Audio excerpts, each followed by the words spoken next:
Sonam বাংচুকজি hunger স্ট্রাইকে আছেন, তার সাথে আরও অনেক স্টুডেন্টও হাঙ্গার স্ট্রাইকে আছেন। কিন্তু এইসব যার জন্য হচ্ছে, সে দিব্যি খেয়ে চলেছে।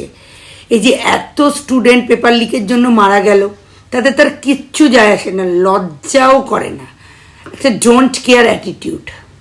কিছু মানুষ আছে যাদের দেশের ব্যাপারে কোনো ইন্টারেস্ট নেই, এসবেও কোনো ইন্টারেস্ট নেই, যা হচ্ছে হচ্ছে, চলছে চলছে।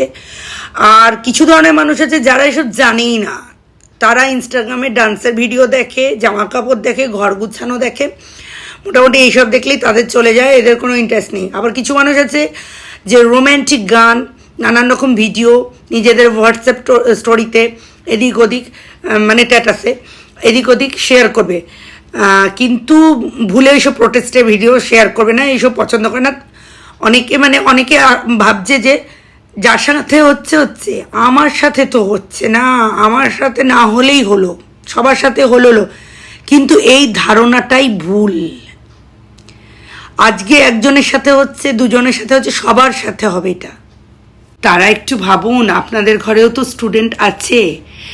এইভাবে যদি পেপার লিক হতে থাকে আর যোগ্য ডাক্তার যদি তৈরি নাই হয়, কিডনির জায়গায় তো লিভার কাটা যাবে, এরপরের থেকে কাটতে যাবেন কিডনি, কেটে যাবে লিভার, গল ব্লাডার কাটতে যাবেন, চলে যাবে ইন্টেস্টাইন, এইভাবে একটা একটা করে অঙ্গ প্রত্যঙ্গ কেটে ফেলবে। তো আপনাদের টেনশন হচ্ছে না নাকি? আপনারা একটু ভাবুন, একটু জেগে উঠুন।